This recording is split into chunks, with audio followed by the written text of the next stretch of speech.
Welcome to the Scottish Rite of Freemasonry channel. Maynard Edwards is my name. Thank you. Thank you so much for joining me. I'll wait for a couple more people to jump on here before I get too far into the rabbit hole. Brother Dean Alban, how are you? And we've got greetings from Hampton, Virginia. Yes, if you're a Freemason, if you're an Eastern Star, if you're D Malay, if you are, I don't want to leave anybody out, Tall Cedars, if you are York Rite, obviously, if you're Scottish Rite, obviously, please throw your information there in the chat so I can see it and give a shout out from wherever you're watching. If you're just interested in Freemasonry and you've got any questions, please feel free to jump on there. Brother Abe, good to see you. Thank you for watching. So the channel here has been doing very well, and it's thanks to your support. Prince Hall, brother Brandon from Tennessee. I was just in Tennessee a couple of weeks ago and stopped by the Prince Hall Lodge in Memphis. They've got a nice one there, pretty close to downtown where the Civil Rights Museum is, where the Arcade Diner is, so it's a good spot. See, Yorktown 205. I hate the way YouTube does this. It like disappears off of my screen. And I'm trying a new microphone, so if you can't hear me or something, throw that in the chat, please. Waltham Lodge in Boston, Massachusetts. Puerto Rico, Brother Jose, good to see you. Human Cow Valley. I think I just got some stuff from you guys in the email about Valley Membership Achievement Project. First of all, again, thank you guys so much for your support of the channel. I'm here to talk about a little change that I feel like I have to make. And I'm sorry it's kind of gotten to this, and but I don't want to. I don't want to cause more harm than good with the channel in terms of the craft. And rough ashler that I am, what happens is we'll get like a negative comment. Brother Gary, how are you? We get a negative comment, and some of them I just ignore and tune out. Pardon me. And some of them I respond to, trying to sort of win someone over. And sometimes, my passions can get the better of me, and I'll write something and then I'll have to delete it because I think it was unkind, or I'm not. I don't want to be drawn into argument with folks who, through their ignorance of Masonry, have a bad opinion. Last week, or 2 weeks ago, maybe, I did a video with my Bible. This is my Bible. This is the one that lives here on my desk in the office here at the Scottish Rite House of the Temple in Washington, D.C. A lot of Master Masons, when they become Master Masons, or sometimes when they're initiated, they are given a Bible almost exactly like this one. And I had a lot of people say, "Oh, it's not real. You didn't show us every page." Well, no, I didn't, because it was a YouTube short, which are 60 seconds long. And this book, let's just see here, has somewhere in the neighborhood of 1,012 pages in it. So I can't make a video where I show every single page of this book. I mean, if someone wants to come here and take a look at the thing and flip through it and see that it's just a regular Bible, I'll be glad to show it to you. And the same thing with the Bible on our altar here. I'm in the executive chamber of the House of the Temple because it has the best lighting. It makes my hair look better. But it's just a regular Bible. And the accusations on this, I mean, people got very nasty. I got threats. I've got a list of some of the more colorful ones here. YouTube filters out quite a lot of them.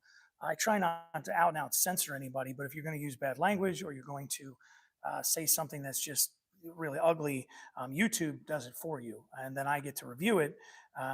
But a lot of it. So, how dare you put that symbol on the Bible? Your days are numbered, you Luciferian devil-worshipping scumbag. That's from Grifter Buster. That's a nice love note I got. You are a pig and welcoming one world religion. You are disgusting. Please find Christ. Well, I'm a Christian, so I have found Christ. I was a Christian before I was a Mason. I am a Christian now, and I always will be. Masonry actually reinforces my faith. It does not detract from it. Here's one. Karma will purge you from the face of the earth, and Christ will rise. Well, karma and Christ in the same sentence is a little ironic, but you get the gist of it. It got a little ugly. And part of me wanted to come in and make a video where I did no edits at all, and I would open this up and I would show every single page of this Bible. And and it would be 25 minutes long, flipping from page to page to prove that it's just a regular Bible. And I realized that that was crazy town, and I can't be drawn into that argument with those through who ignorance would say bad things about the fraternity. The good news is there are many people who have watched videos and have reached out to us and are interested in Freemasonry and have now gotten connected to a lodge or connected to the Scottish Rite because of some of the things they've seen on our videos here. And that's the real goal, not only to inform the public, but also to inform and entertain and engage Master Masons out there in the world, Scottish Rite Masons out there in the world. So, I don't want to stray from that mission. I will, for the sake of argument, show a few extra things in this Bible for someone who's watching who might think that maybe I was doing something fishy, because when I opened it on screen, I kind of opened it midway through, not for any other reason than just because at the beginning, like a lot of Bibles, there's some other stuff. So this Bible is printed. See the very front page. It's a presented to. Your family Bible probably has something very similar. Title page and all that. And then at the very beginning, it has sort of a Masonic family tree, if you will. And so a lot of family Bibles will have this. My son has a Boy Scout Bible he got when he became an Eagle that has sort of a BSA logo. I think it's actually down here, and it's black, not blue, but similar idea. And the BSA logo is embossed, and then inside it's got a place to put all his dates when he got various badges and things. This one goes a step further. It's got, for Scottish Rite dates and York Rite and so on. So for those of you who are worried about that, then it's got sort of a list of all the different Masonic degrees. So like a lot of Bibles, the Good News Bible is one that jumps to mind. There's stuff at the beginning to help you connect the Bible to the rest of your life, and to make the Bible less of a book that sits on the shelf or on a desk and more about something that you can pick up and hold and lives in your heart. And so at the beginning, these are discussions of the degrees of Masonry and all of those things. And then somebody said, "You didn't let us see page 33. Well, you got us. The whole Bible is the same, except we put all the evil stuff on page 30. And that's ridiculous. Here, for the sake of argument, page 33, it's a bunch of frequently asked questions about Freemasonry and where the lessons of Freemasonry are found in the Bible. So that's on page 33. And if you want to find one of these, the company that publishes them is still in business, Heirloom Bible Publishers in Wichita, Kansas. They've got a website, but it's not much to look at. They make great Bibles, but not good websites. And then after you get through all of that stuff, all of those little, like, here's Biblical Index to Freemasonry. It gets into the Old Testament, and it begins there. Old Testament, see right there. And I'm not going to show all 1,000 pages. That's crazy. But there's Genesis, and in the beginning, God created the heaven and the earth, just like. And I hope you guys can see that. So it is a. And then someone asked, "Is Jesus can't possibly be in your Bible?" Well, in fact, Jesus is in the Bible, because here's all the books of the Bible are in here, and so all the Gospels are in here, and Jesus is well represented in the New Testament, just like always. It's just a regular. So, but when people started asking, is this the one with the 46 chapters or 66? I don't know. I wish I was a better Bible student than I am. I fall short of the glory for sure, so I'm sorry about that. But this book does not contain the Apocrypha, if that's what you're asking. It just is. This is the regular it's a King James version, so that's what this is. The Apocrypha are not in this book for any. Those are the books that are sometimes included in some Bibles and sometimes not in others, depending on which denomination of Christianity you might belong to. But it's important to note that in terms of holy books, the Bible is the holy book revered by Christian Masons. There are Masons who might be Muslim, who are Jewish, or Buddhist, or Hindu, who are. I know a brother who is of the Norse religions. So if you are a man of faith, if you believe that there's something beyond our mortal sphere, then Masonry welcomes you. We tend to have the Holy Bible on our altar because it contains both the Old and New Testament, and the majority of men in the United States can be found in one of the three Abrahamic religions, meaning Judaism, Islam, or Christianity. But so that's why. But if you were a Mason and you were a Jewish man or a Muslim man and you wanted to come into the lodge, when you go to the altar and pray, you would be allowed to use your book of sacred law in most Grand Lodges. Now, some Grand Lodges around the world have different rules. There's always the asterisk because every Grand Lodge is a little bit different. But the overall point I want to make is that you're going to see me no longer responding to the trolls. If someone has a polite question or a real question, I'm more than happy to answer it to the best of my ability. I don't know everything. I know a lot of things. I have the benefit of working in this building with some of the most gifted minds in the Masonic world and one of the largest Masonic libraries in the entire world. But, and I don't pretend to have everything memorized, so I'm certain there are questions I won't be able to answer right away, but generally I can find out a lot of things. Um, One of the other things that, and I'm addressing this in a video coming up that will be released tomorrow morning about 3 major misconceptions regarding Freemasonry. One of them is this idea of you're not high enough up. That's one of the things that people, these are some of the YouTube comments again, if you're just joining us. And well, you don't know it all because you're not high up enough. I want to be very clear about this. There is no high up in Freemasonry. In Freemasonry, the highest up you're ever going to be is as a 3rd degree Master Mason in your Blue Lodge. The other degrees, including the ones of the Scottish Rite, and I say this with great love for the Scottish Rite and for the York Rite and for the Shrine degrees, the Cedar, all the different degrees that are out there. The highest degree you will ever attain is that of a Master Mason. And the other things that you get along the way is additional learning, or as we say, additional light. And those things are uh, bonuses, so to speak. But it doesn't mean that you're above someone else. Just because you're a 33rd doesn't mean you get to boss around the guys who are a 3rd degree. That's not how it really works. So whenever somebody says, oh, yeah, you're just not high up enough, or my grandfather was high up, so I know all the secrets. There is no high up. Also, we get a lot of people saying, well, they tried to recruit me, but I turned them down. Masons don't generally recruit. That's not a thing. That's why we say to be one, ask one. So, and obviously, most of the folks watching this video are Masons. So here's what my ask is of my fellow Masons, of the DeMolay brothers out there that are considering Masonry, of our Eastern Star brothers and sisters, of our Cedars, of our Cedarettes, of our Shriners, of our Shrine daughters, all the different bodies. Of course, my Joby girls, Job's daughters, Rainbow. If you see a comment that someone is saying something just out there and crazy and ridiculous, let's not feed the trolls, because I think that empowers them. So I'm going to, if you see a question and you can honestly answer it, please feel free. But let's have a standing policy on the channel to not feed the trolls. I'm going to do a better job of it, that's for sure. So if you see someone putting something out there, I don't want to delete them all, because I like to let crazy people talk because they usually reveal themselves to be crazy pretty quickly. But I don't want to encourage them to continue on. So Mike says here, I'm new to the channel, not a Mason. I would love to go to one of your libraries searching more. So most towns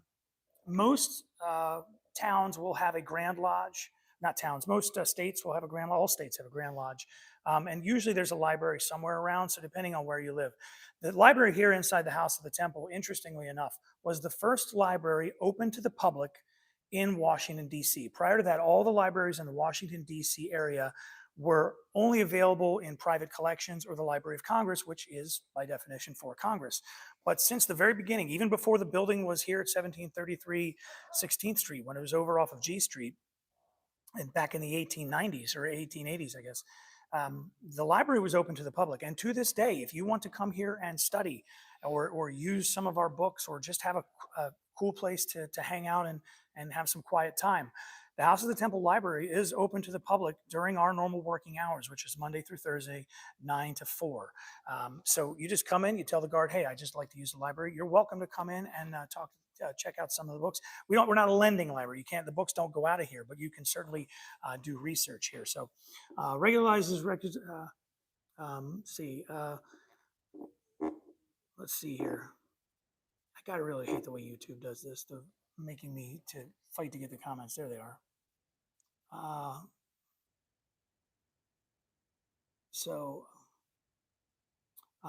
yes, no problem, Mike. If you've got a question, throw it up here. The comments are a little tricky to see. So if you've put one in there, I can't see the scrolling chat. Oh, there it is. Wait a minute. Um, knocked on the doors before, but no Tyler answered. Just don't even know what they. Um, descendant of Masons. Mary, hi. Thank you for watching. I saw a lodge out in Amsterdam last year, right near the Hard Rock Cafe. I'm sure there is. I mean, there's probably a lodge um, in most towns. It's crazy how many there are. Especially older towns tend to have lodges right in the main drag. Um, Brother Jose says I'm a Christian and I was one way before I became a Mason, and it reaffirms my faith. Absolutely, Brother Jimmy Densmore, good to see you, my friend. Atlas Pythagoras Lodge number 10. Just going to go back through here. But if you've got a question about anything we've done on the channel, anything we've got coming up, Brother Senate Foudy, how are you? Mike from France, thank you for checking in on the channel. We appreciate it. And I hope you will share it. Like I said, if you've got any questions, I'm glad to answer as many. One of the biggest questions that we have gotten on the channel is about how you get those. How do I become this or how do I become that? If you want to join a regular lodge, it takes a little time because you will petition and then your petition has to be read before all the members of the lodge. So just to go from knocking on the door of Freemasonry and signing your petition to becoming a Master Mason, you can figure on that process taking about a year.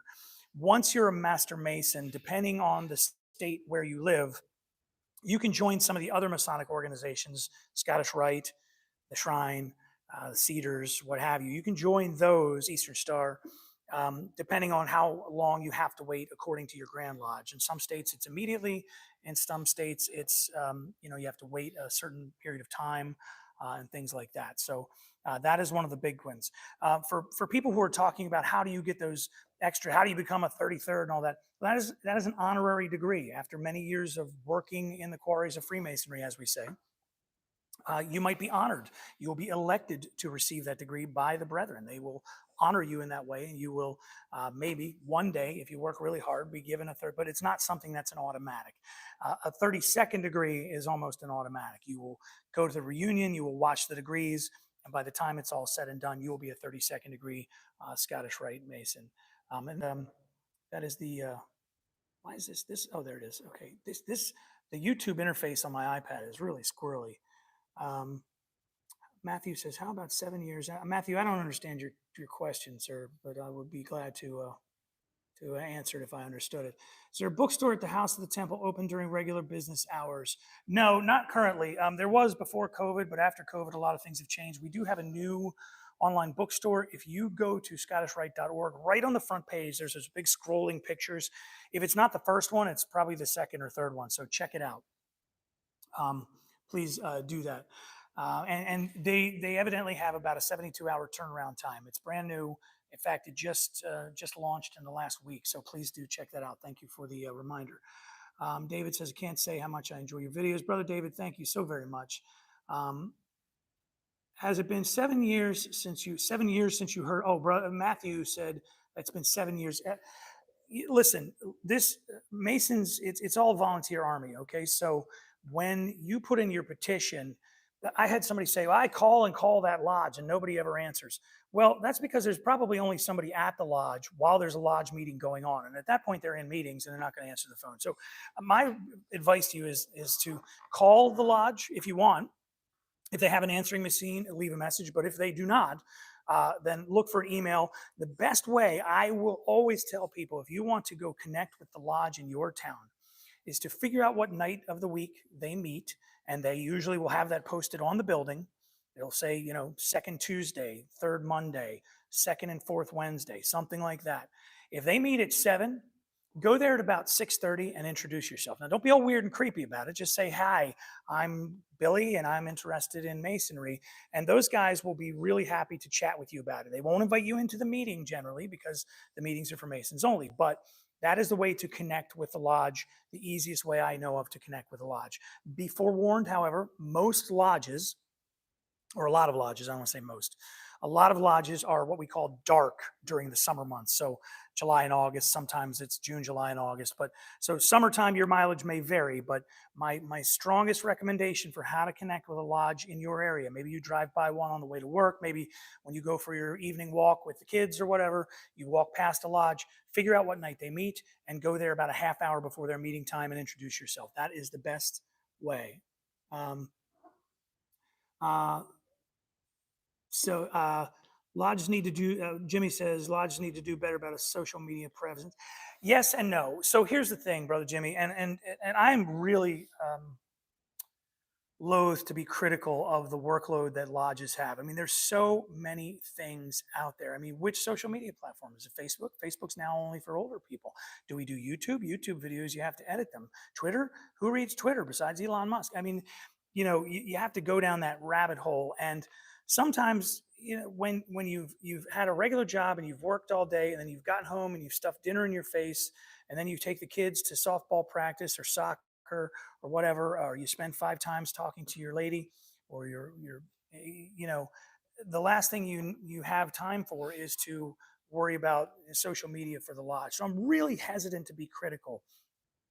I think what lodges need to do a little bit better job of is when someone approaches them, be as welcoming as humanly possible and make sure that there is a way to contact someone at your lodge that is answered almost immediately. We live in a world where instant feedback is what people expect. If I press send on an email, I mean, I'm like a little kid waiting for something in the mail. The minute I put the envelope in the mail to order my new magic trick, I expect to go to the mailbox later that afternoon and have it waiting there for me. That doesn't work in Freemasonry. There's a process. But if you've got an email address or a website, or yes, I guess a Facebook page or something like that, where they can get that, is make it one brother's job to just, where he gets it on his phone, he can respond instantly. That's one of the best things any lodge can do, in my opinion, to make sure that when someone knocks on the door, you're ready to open it and welcome them. That I think lodges. Everybody's doing the best they can. And again, it's a volunteer army. Very few people get paid to be Freemasons. Oh, Jimmy says it's definitely a chore to do. Instant gratification it's absolutely, I think, one of our biggest problems. And in fact, I'll give you a little. Here's a little because you watched this live stream.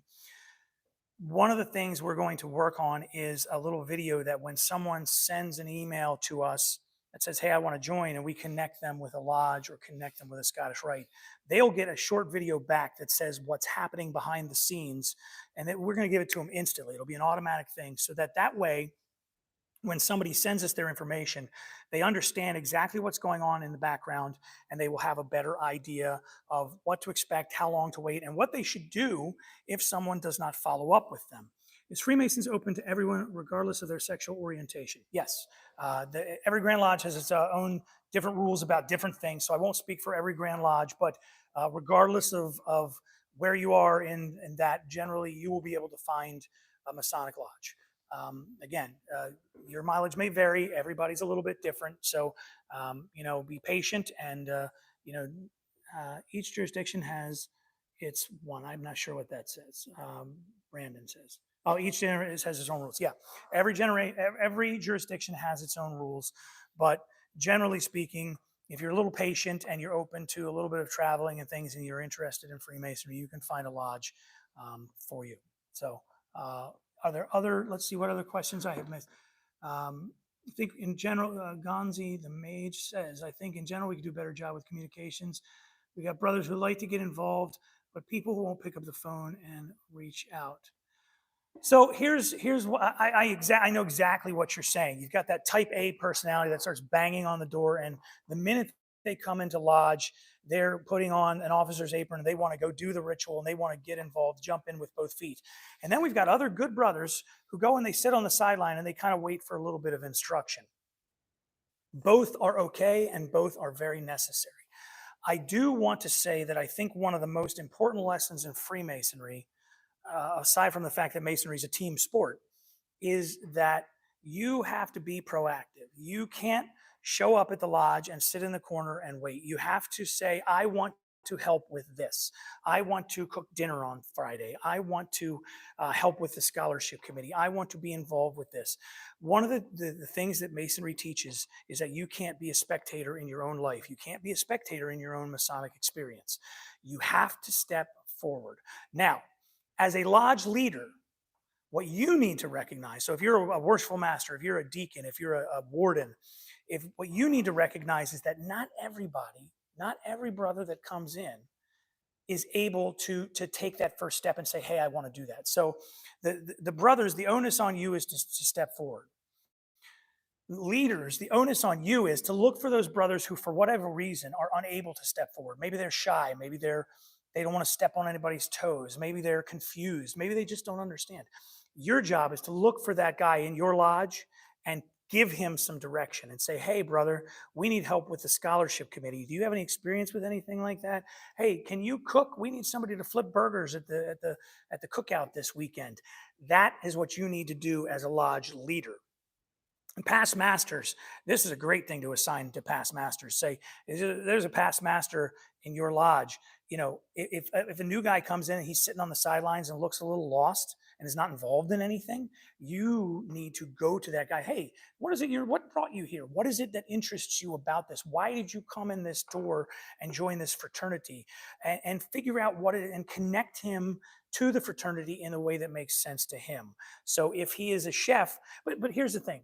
Just because he's a chef doesn't mean he wants to cook. He cooks all week long. He might want to not flip burgers, but maybe he does. Maybe he wants to do something else entirely. I'll give you an example. In my shrine, and I'm a proud member of Boomy Shrine in Baltimore, Maryland, when I first joined, I was interested in joining the Boomy Big Band.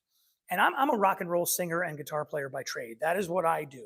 But I love big band and swing music, that, you know, Sinatra. So when I found out they had a big band, I thought, well, this is really cool. I'm going to go put on my fedora and untie my bow tie and go sing some Sinatra. You know, how cool is it going to be to, how lucky can one guy get, you know, do all of that stuff. And then when I got there, they wanted to play Johnny Be Good, and they wanted to play rock and roll, you know, but I sing rock and roll all the time. Obviously there had to be some compromise there to make that work. So be aware of that. Make sure you connect him in a way he wants to be connected. But as a lodge leader, you have to look out for those brothers. And if you're one of those brothers that sits on the sideline, don't get up and ask to do something. Really, it's your life. Don't be a spectator in it. It's your Masonic journey. So, and that was a long answer to a short question, but candidates and coaches and assigned mentors are important. I think yes, and I'm sorry, whose comment? I don't know whose comment it was. Tim. I think yes and no. I'm not a big fan of assigned mentorship. You can't assign someone to be friend. This is now your friend. I don't know that that works all that well. But if you are the first line signer on a man's petition, or even the second line signer, or you're the first person he sits next to when he comes into the lodge, yeah, now you have to be a role model to him. I know there are a lot of Grand Lodges and a lot of Blue Lodges that have very formal mentorship programs, and I understand the concept. I just don't see it work in practice. I think, you know, what you really need to do is just find a way to connect to the guy to something that excites him that's happening in the lodge. And if there's nothing exciting happening in your lodge, make something exciting happen. Figure out something, go to the worshipful master, ask for permission to make something exciting happen. Jordan, depending on where you live, I would find a lodge near you and talk to them. I see your question there, and you know, go talk to the lodge in your area. As you might suspect, in jurisdictions that you would consider very conservative, you might run into a little bit of trouble in jurisdictions where you might find things a little more liberal. And I don't want to talk politics. We're not going to get into it. And if I see anybody do it, I'm just going to swipe them off of here. It's not about that. But you might find an easier time. So a little patience. Don't give up just because one group is open and the other isn't. You know, take a little time. And that's another thing I want to point out. Not every lodge is right for every Mason. Each and every Blue Lodge. So there's, and I know Masons understand this, but here's a concept I think is important that Masons probably know, but maybe don't put it at the forefront of their mind, is that, so there's the Grand Lodge that runs all the lodges in your state. and then there are the local lodges. So the Grand Lodge sets the umbrella overarching rules, but then the local lodges kind of manage themselves. And I think of it sort of like a franchise where we all sell French fries, and they all come in a red box. But whether you have, use long fries or short fries or what have you, is a little different from lodge to lodge. The Some lodges are very focused on a particular thing. Each lodge has its own culture. So in my town, I have a lodge that is very focused on their scholarship program. They spend all year, everything is aimed towards that scholarship program. They raise money. Every fundraiser they have is about their scholarship program. It is the most exciting part of what they do. And there are a lot of men in that lodge who are so excited by that. That is not my thing. I like, I love to, I'm on a scholarship committee in my Grand Lodge. I love to be a part of it, but it's not the end all be all of what I do. Then there are lodges that are super dialed in on history, that all they worry about is Masonic history, lodge history, and all that. And there's guys that are really super duper into that. And then there are lodges that are really into the social aspect of things. Like every night they're going to have a cigar club after lodge and things like that. So every lodge has its own culture. It might take you a while to find the right set of guys to work with, and that's okay. That's part of it. Try and enjoy that journey. And once you join one lodge, you can then generally travel to other lodges, depending on the rules again in your Grand Lodge. So don't feel like you're locked in. And one of the main questions, this is the first question I ever ask anybody when they say they want to join a lodge, is I say, what night of the week is a good night for you to go to a lodge meeting? Because if the lodge that's next door to your house meets on Mondays, but you have a standing bowling league for the last 30 years every Monday, that lodge, even though it's convenient, might not be the best for you because you're never going to go because you're bowling. So go to a different lodge in your town. There's probably one that meets on Tuesdays when your wife has a knitting bee and you're free to be able to go to meetings. So that's usually the first question I ask. Man, this is a lot. I thought I would be on here for like 10 minutes, but you guys are great. Brother told me you're coming to Dominican Republic. I am not coming to the Dominican Republic, but if your lodge wants to sponsor Maynard, no, I'm kidding. Maybe one day soon. Can any brother Freddie Joseph, yes. You know what? I'll do what we call in the radio business a reset. Brother Freddie, basically, we get a lot of great positive comments on the channel. We've had a lot of people connect with the fraternity through the channel. The channel is growing by leaps and bounds. I can't believe how big it's gotten. It's because of you guys, and thank you. But we get a lot of negative stuff as well. And what I want is I'm going to have a standing policy of not feeding the trolls. So if you see somebody has wrote something unkind, I'm just going to, either if it's really nasty, I'll delete it. I don't want to censor people, but at the same time, I can't in good conscience leave vulgarities on our channel. And I think that we should have a standing rule as Masons, as star members, as Shriners, as DeMolay, as Jobies, as Rainbows, whatever, to not feed the trolls. That's really what I want to get to. I've gotten into a lot of arguments with a lot of stupid people. I hate to say it that way, but I've gotten into a lot of arguments with a lot of stupid people. I've had people threaten my family, and I mean, these are keyboard warriors. I'm not really genuinely worried about it, but I got page after page of these things that I've turned into YouTube. But so if you say, how come Maynard is not saying anything back? Maynard's not going to anymore. I'll answer legitimate questions. I will answer any question from a brother. A polite question, even if it's silly, I will do my best to answer. But if someone's on is rude and is just a troll, we're going to have a standing policy of not engaging with them because all it does is encourage them. What's the opinion of the angel of the Lord during 185,000 enemies? Donald, see, I'm not going to get into any kind of dogma here. Let's go to Jim G. Devin, sorry, I'll go to you in a second. Jim, the lodge I visited mentioned a background check for criminal history study. That's why I asked. Okay, so let's talk about background checks in Masonry. Yes, if you if you are a bank robber, Masonry is not for you. If you are engaged in insider trading and have spent many years in jail, Masonry is not for you. We are not a reform school. Maybe there's an organization that is for that, but it is not Freemasonry. If you have traffic incidents, then well, if we were counting traffic as couldn't let you into a lodge, I would not be a Mason. I drive a little too fast sometimes. So, as I mentioned earlier, I'm a musician. So a lot of times I'm out at 1 or 2 in the morning, just want to get home after the gig, hammered down to try and get on the highway, get out the highway. And, the police doing their job are looking for people that are drinking. So, they see me speeding, they check it out. I get pulled over a lot. It happens.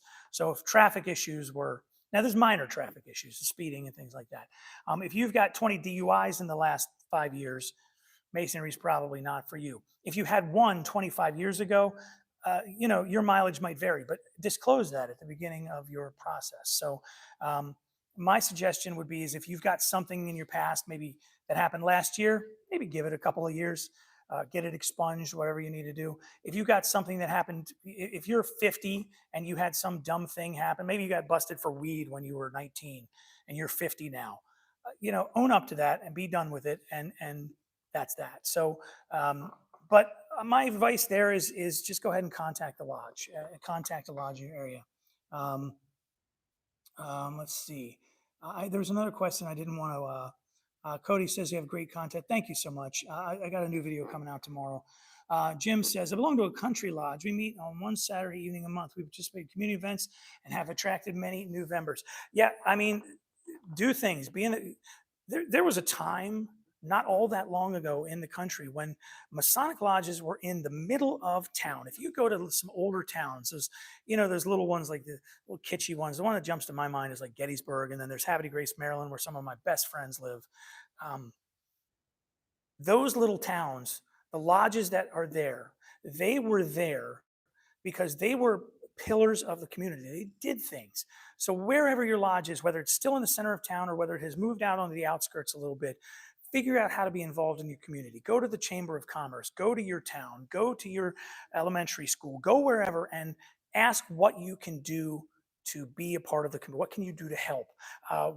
Last year, my Blue Lodge, my home lodge in Maryland, Bel Air, Maryland, Mount Ararat, 44. We asked the town they needed help with the 4th of July parade. They didn't need people to walk in it. They needed people to walk alongside it and keep it moving. They needed real parade marshals. And I don't mean the marshal with the top hat and the whistle and the baton at the front. I mean like guys along the side to be like, okay, go, stop, go. They needed that. So we got a bunch of brothers and went and did it. And now that's like one of the things that we do for the town. So don't be shy about that. The gym, country lodge. I love little country lodges. That's some of my favorite spots. So Jim asks, if you're a felon, you can't receive guidance and be a better person. No, of course you can do that. But, again, Masonry is not a reform school. It's just the way it is. And I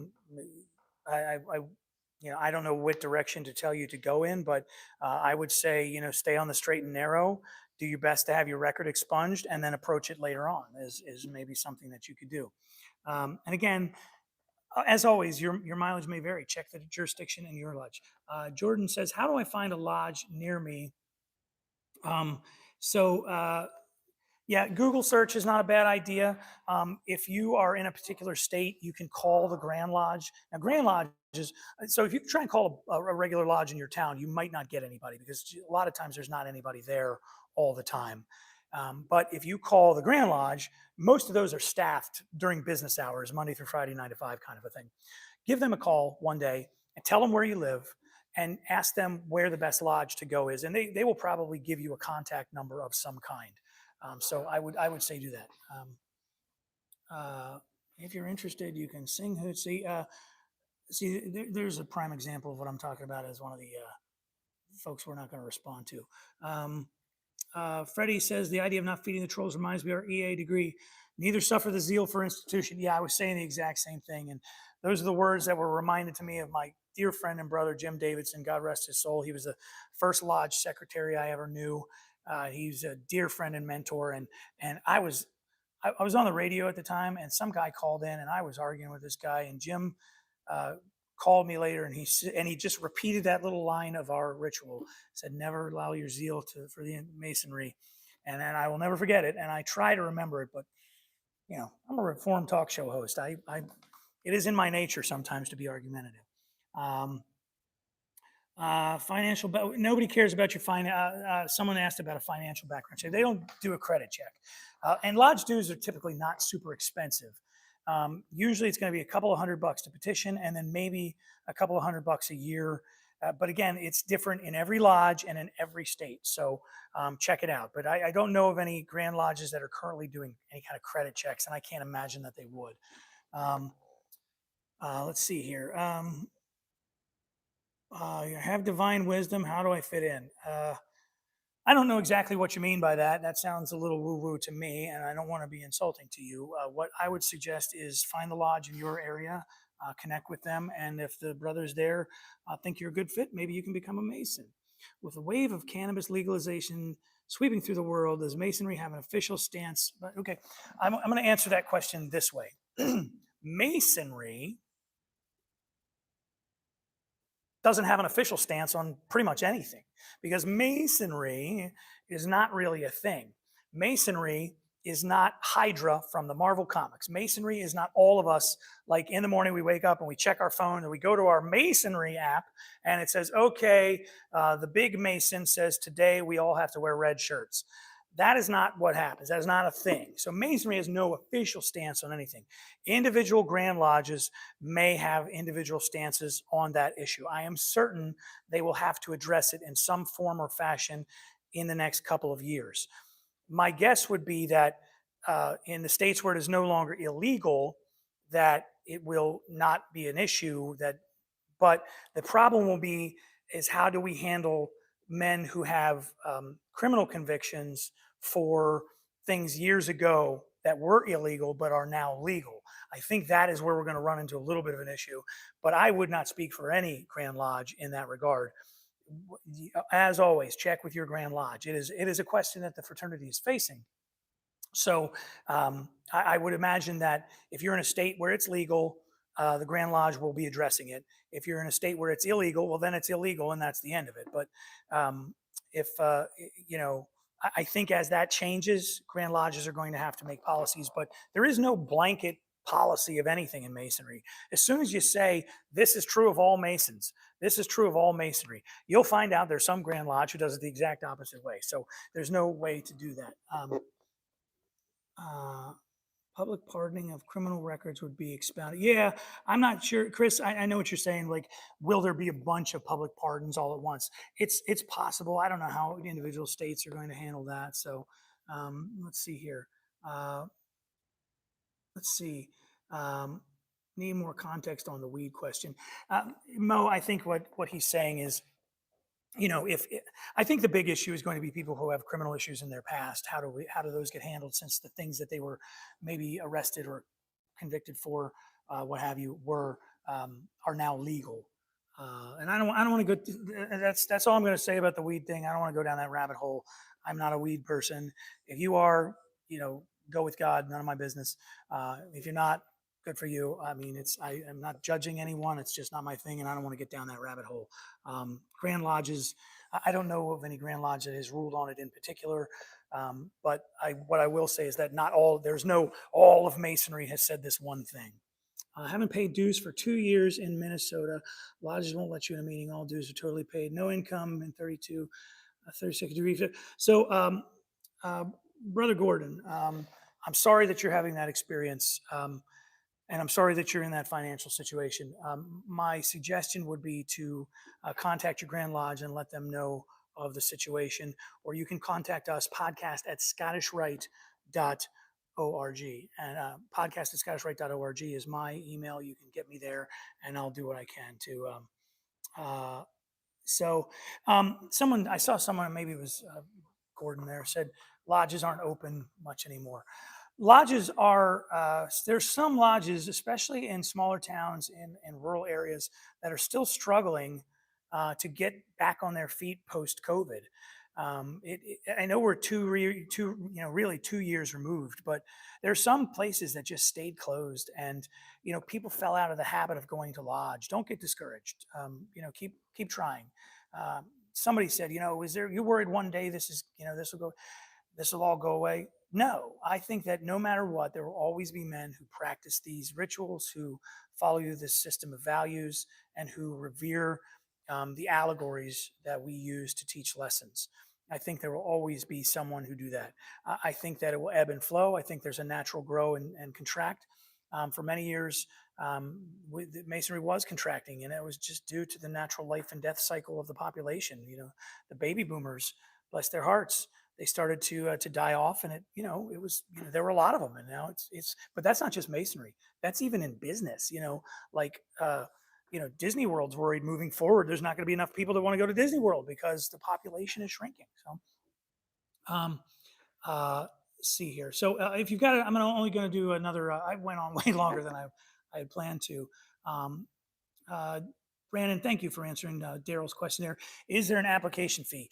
Yes, there's usually an initiation fee. And some Grand Lodges, on top of that, charge a nominal fee. Nominal, I'm meaning 10, 15, $20 for a background check. If you go through the process and you are not elected to receive the degrees of Masonry, in other words, the lodge says this guy isn't for us, which doesn't happen all that often.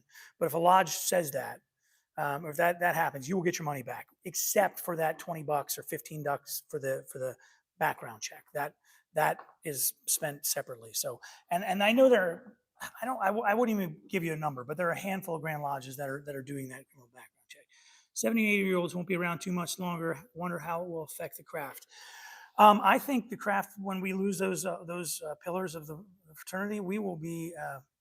I think we'll be okay, but what we will really have lost is their knowledge and is their history and I think that if you have a man like that in your lodge, that you owe it to him and to them in the lodge that come after him to get his history and to understand him and what it is about the fraternity that brought him there and what his takeaways are. Talk to that brother.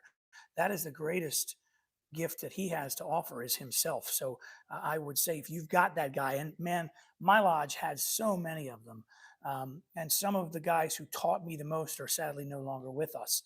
Some of them, some still are, but I could rattle off the list of brothers who are just, well advanced in their age, but still so dedicated and so full of ideas and so full of passion for the fraternity. It's really can be an exciting thing. I was at you mentioned so Grand Lodges have this will often have schools where they go to teach people how to do the rituals properly, and officers go and learn things. So last night I went to a summer school in my home state in Maryland, and there is a brother there.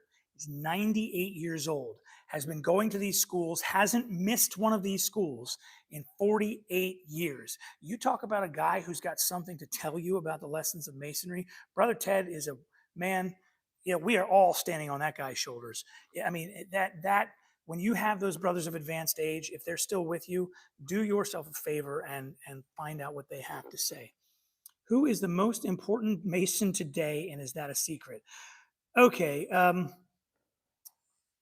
well, who is the most important Mason today? Well, the most important Mason to me today is my son. It's not a secret at all. He just became a Master Mason last week. I'm very proud of him. So he's the most important Mason to me, generally speaking. Who is the most important Mason? I don't want to, if this is an honest question, I don't want to poo poo it, but there is no biggest Mason. Okay. There isn't one Mason who's in charge of all the other Masons. There's no boss Mason. This isn't a video game. This isn't the Legend of Zelda where, where there's a boss at the end and he's the boss Mason of the rest of us. That's not what it's about. Generally speaking, the most important Mason is going to be the brother that has the greatest impact on the life of an individual Mason, or perhaps a family member or a friend. So to me, the most important Mason right now, absolutely my kid. If you'd have asked me a week ago, gosh, I don't know if I could have even given you an answer. If you're talking about like in history, who is the most famous Mason of all time? I mean, famous just in the general zeitgeist of the world, I got to say Washington or Ben Franklin. But um, beyond that, it's up to an individual thing. There's no top. There's no head guy. It's not like that. He likes my answer. Good. Yeah, but my kid is the most important Mason. Uh, see what else. Um, Brother Mark Smith says it's me. Brother Mark, who, by the way, my kid calls Uncle Mark. Far from me being, I hope I am the most important Mason to my kid. That's what I hope. Tim says research shows average age of lodge. Yes, the average age of a Mason is lowering, meaning that the fraternity is getting younger. It's not happening quickly, and I'm okay with that. I think that's good. I like, man, all of those are all of those lodges or all of those older brothers. They have something to offer us. Um, Brandon Lewis asks about the Grand Master. Okay, you know what? You might be right. It's a good way of looking at it, Brandon. Thank you. Um, so the structure of lodges is thus. So let's take a state. Let's pick a random state, say Ohio. Okay, so Ohio, there is the Grand Lodge of Ohio. The guy who's in charge of the Grand Lodge of Ohio is the Grand Master of Ohio, and he is elected to that position. Below him, in the officers' positions, and depending on where you are, there's 7 or more. There are the senior and junior wardens, there are the senior and junior deacons, and there's various officer positions, and each has its own role and its own responsibility within the Grand Lodge. And they sort of set the tone, pardon me, they set the tone for everything that's going on in Masonry in the state of Ohio in this case. And then there are individual lodges where the guy who is in charge of sort of the day-to-day stuff of the lodge is the worshipful master. And then below him, again, are those officers, each with an individual role. So thank you, Brandon. That was a good observation. Maybe that's what he said.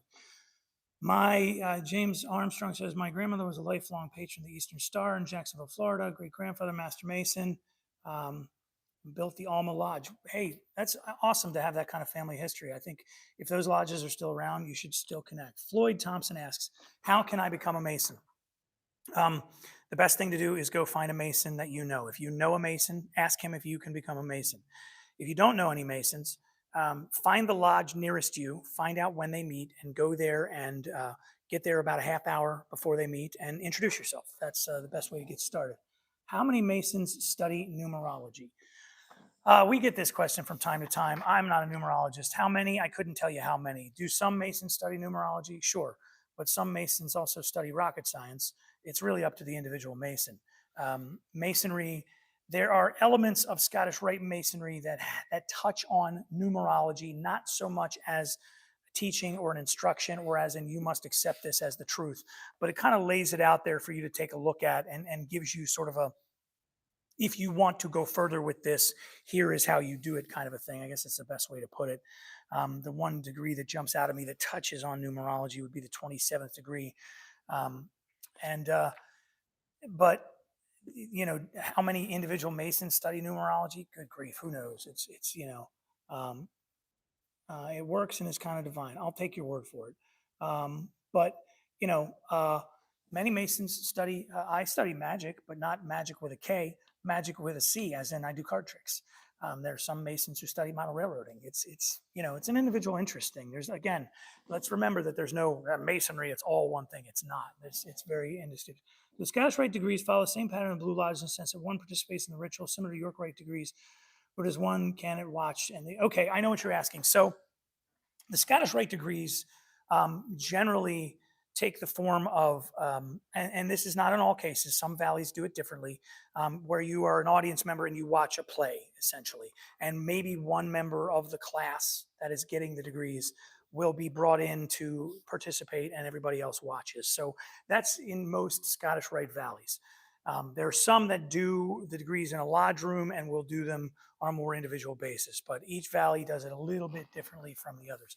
I can't believe how many folks are still watching on.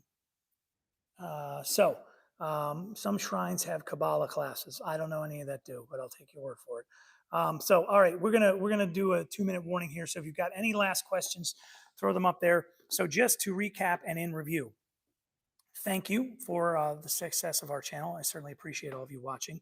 To all my brother Master Masons, we now on our channel have a standing policy of not feeding the trolls. If someone has an honest question or even a question that's a little weird, but it's asked polite, we will do our best to address it, but we are not going to be drawn into argument anymore. I've done it. I'm sorry that I did it, and I'm going to do my best to not do it moving forward. I'm not going to censor people. If they're using foul language or they're using something that I deem inappropriate, but the YouTube algorithm didn't kick it out altogether, I might take it off. But I don't really believe in censoring people, so I'm going to just let, even if somebody's a little crazy, I'm going to let the crazy people be crazy. But I would like for you guys to, if someone's got a question, like Brother Brandon is doing there, please feel free to answer it. But let's make sure we keep polite and remember that we are indeed Master Masons. We have to hold ourselves to a much higher standard. So let's see here. We'll do a. Spencer says, do more lives. I didn't mean for this one to go on this long, Spence, but every few years in California, they do a 3-day festival where they do all the degrees, and it's amazing. Yeah, those are, I know about those. Those are equally good and bad, because sometimes it's like, it's a trial of endurance. By the end of it, like how much of you are absorbing, but you get guys in and then they can participate and be a part of things and actually learn more. So I've seen both. I've done both. In news on SJ and MJ statement from last year. If you're talking about the statement of unity, which you can find on the channel here, I think is awesome. I think it's awesome.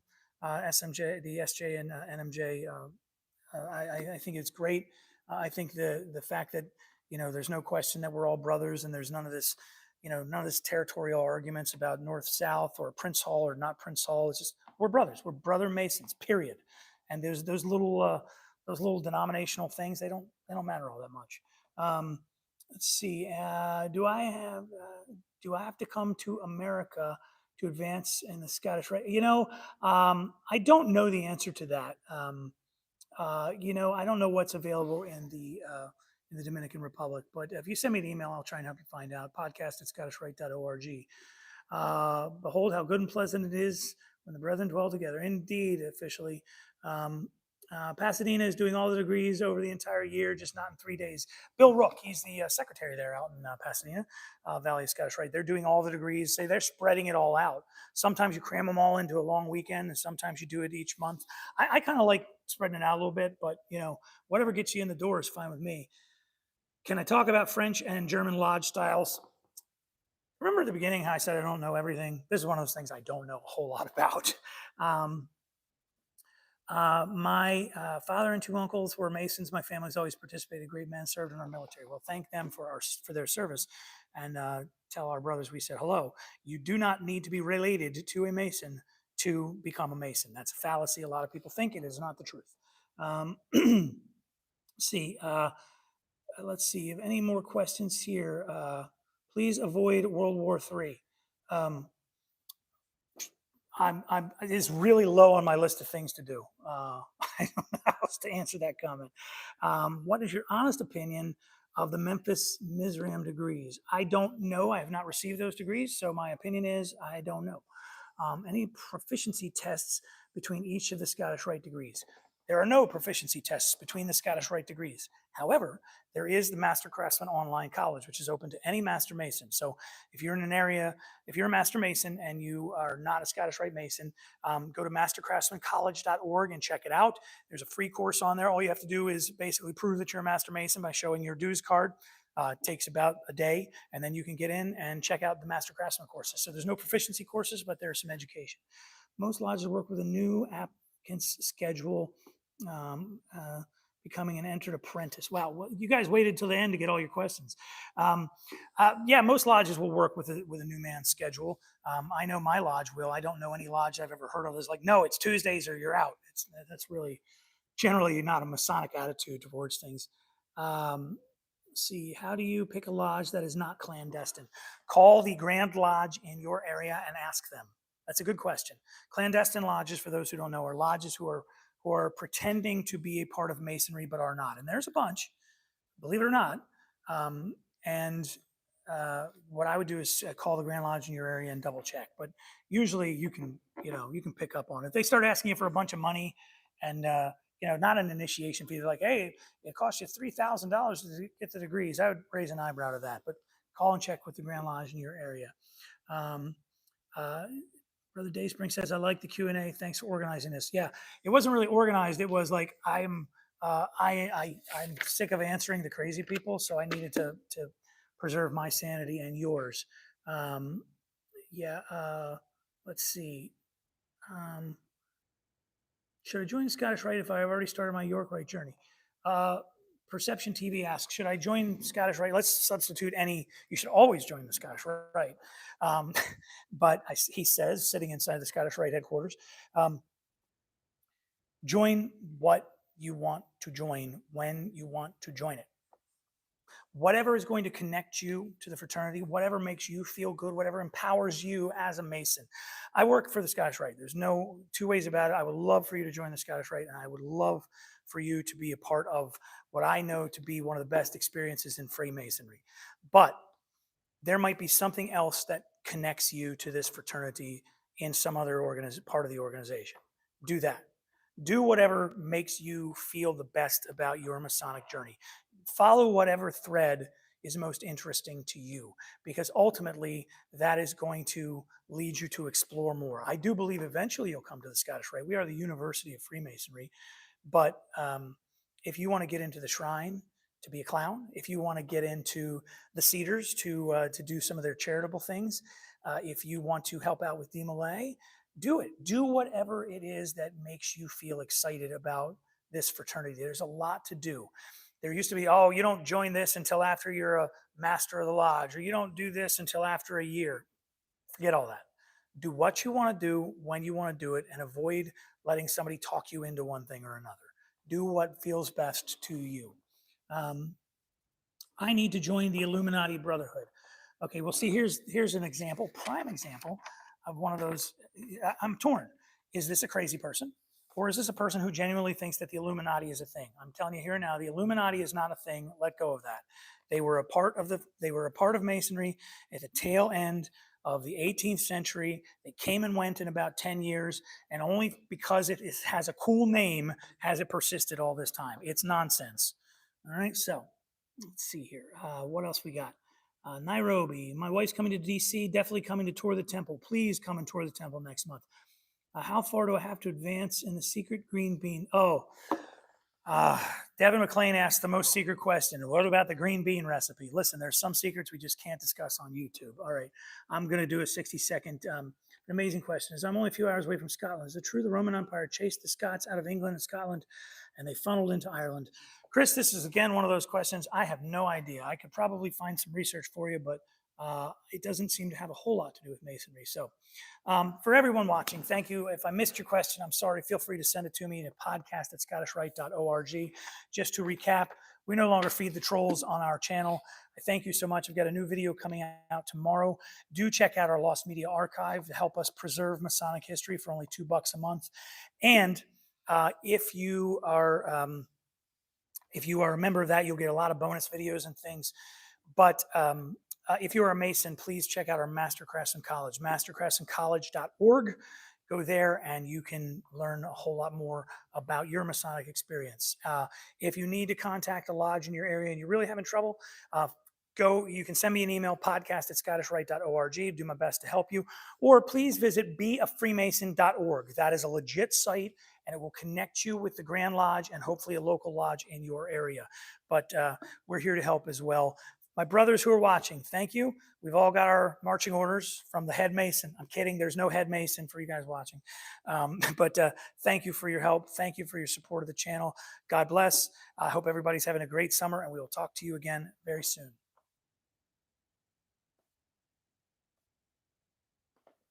Well, now I can't stop the thing. Where's the treasure buried? Steve, Worship Master Dineline wants to know where the treasure's buried. I'll tell you exactly where it's buried. Give me a call later. See you guys.